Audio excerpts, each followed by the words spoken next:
All right, let's get into it. Today, we're talking about one of the most important jobs for any beekeeper, getting your colonies ready for winter. We're going to walk through the essential steps using some great insights from the pros over at the University of Guelph's Honeybee Research Center to help your bees not just survive, but really thrive come springtime. It really all comes down to this single question, right? For a honeybee colony, winter is the ultimate challenge. Just making it through those long, cold, dark months is an incredible accomplishment. And as their keepers, it's up to us to give them the absolute best shot they've got. So how do we do that? Well, it turns out a successful winter really just boils down to two fundamental things. Two keys, if you will, that unlock their survival through to the spring. And here they are.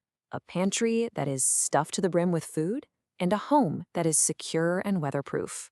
I mean, it's really that simple, but it's also that important. If you can get these two things right, you've basically set your bees up for success. So let's break down exactly how to provide both. Okay, first things first, let's dive into the most critical part, the feeding. And listen, this isn't about giving them a little pick-me-up. We are literally providing their entire food supply to last them from late fall all the way through to those first flowers of spring. The stakes really couldn't be any higher. Now, timing here is absolutely everything. You've got this very specific, kind of narrow window to get this done, right after you pulled the last of the honey, usually in late September. So why then? Well, it's because that big, experienced population of summer bees is still around and active. These are the workhorses that are going to do all the heavy lifting of processing that sugar syrup.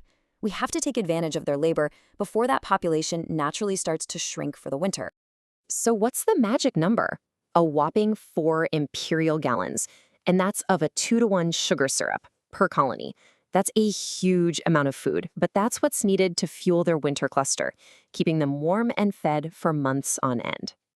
And here's what's so cool. The bees don't just take the syrup and stash it away. They actually transform it. It's a process called ripening. They add their own enzymes to break down the complex sucrose into simpler sugars, and they work like crazy to fan and evaporate the extra water out. They're basically creating their own stable, honey-like food that won't go bad in the comb. It's really an amazing bit of bee chemistry. Okay, so we know we need to give them 4 gallons of syrup, and we need to do it pretty fast. But how do you actually get it to them? Well, there are a few different tools for the job, and believe me, the method you choose can make a huge difference. So you've got options. A frame feeder is simple, but it only holds about a gallon, which means you have to open up and disturb the hive 4 times to get the job done. Not ideal. Pail feeders are pretty common, but man, they can be a really slow process. A hive top feeder is great because it can hold all 4 gallons at once, but you've got to be super careful to add floats, like straw, otherwise you risk drowning a ton of your bees. And then there's the big one, the barrel feeder. Now, I know what you're thinking, a giant 40-gallon barrel of sugar syrup just sitting out in the open. That sounds like a recipe for absolute chaos, a robbing frenzy between hives. But the experts at Guelph say the exact opposite is true. They've found that this method actually prevents robbing.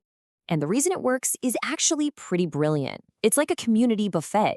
A whole yard of, say, 100 hives can drain 10 of these barrels in just 3 days.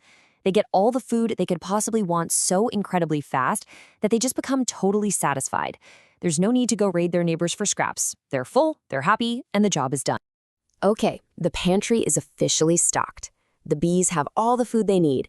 Now it's time for part 2, turning that simple wooden box into a winter-proof fortress, ready to handle everything the season can throw at it.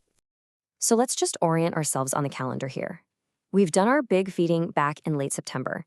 Now we're jumping forward to late October, maybe early November.